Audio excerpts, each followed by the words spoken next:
PT Asuransi Bangun Askrida lahir dari gagasan besar untuk memperkuat sistem asuransi daerah. Berdiri sejak 2 Desember 1989, perusahaan ini menjadi harapan bagi bank pembangunan daerah di seluruh Indonesia.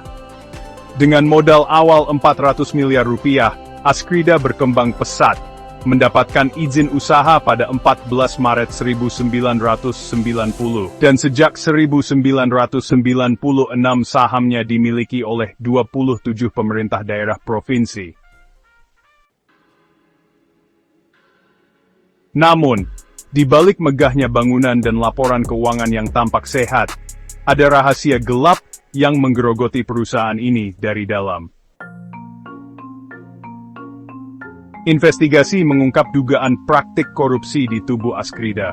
Dana besar yang seharusnya digunakan untuk membayar klaim nasabah, justru mengalir ke kantong para pejabat.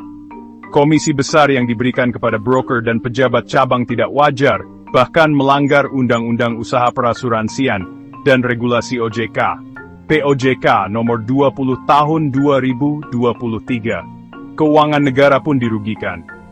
Lebih dari itu, dana hasil korupsi diduga mengalir untuk kepentingan pribadi para pejabat Askrida, bahkan digunakan untuk gratifikasi kepada pejabat daerah. Pak, kita dalam kondisi insolven. Klaim yang belum terbayar menumpuk. Tapi kenapa izin asuransi kredit tetap diberikan? Askrida berada di jurang kebangkrutan. Outstanding claim membengkak, keuangan memburuk. Namun pada 13 Desember 2024, Kepala Eksekutif OJK tetap memberikan izin asuransi kredit. Sebuah keputusan yang bertentangan dengan POJK nomor 20 tahun 2023 dan Undang-Undang Usaha Perasuransian. Apakah ada kepentingan tersembunyi di balik ini? Kasus ini mengingatkan kita pada skandal besar Jiwasraya. Pejabat tinggi di Kementerian Keuangan menjadi tersangka dalam skandal investasi bodong. Sama seperti Jiwasraya, Askrida dalam kondisi insolven, tetapi tetap mendapat izin untuk produk asuransi kredit dan asuransi kredit serbaguna. Sebuah pola yang mengarah pada praktik penyalahgunaan kekuasaan dan korupsi sistemik. Jika terbukti bersalah, mereka yang terlibat dapat dijerat dengan berbagai sanksi hukum.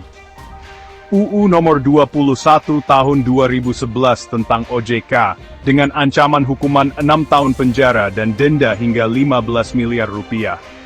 UU nomor 31 tahun 1999 tentang pemberantasan korupsi, dengan hukuman hingga seumur hidup jika kerugian negara besar. UU nomor 11 tahun 1980 tentang tindak pidana suap bagi mereka yang menerima imbalan untuk menerbitkan izin ilegal. Masyarakat menuntut keadilan. KPK, Kejaksaan Agung dan OJK harus mengusut kasus ini hingga tuntas. Askrida seharusnya menjadi benteng perlindungan bagi nasabah. Namun jika dibiarkan, perusahaan ini hanya akan menjadi monumen kejahatan keuangan yang merugikan rakyat.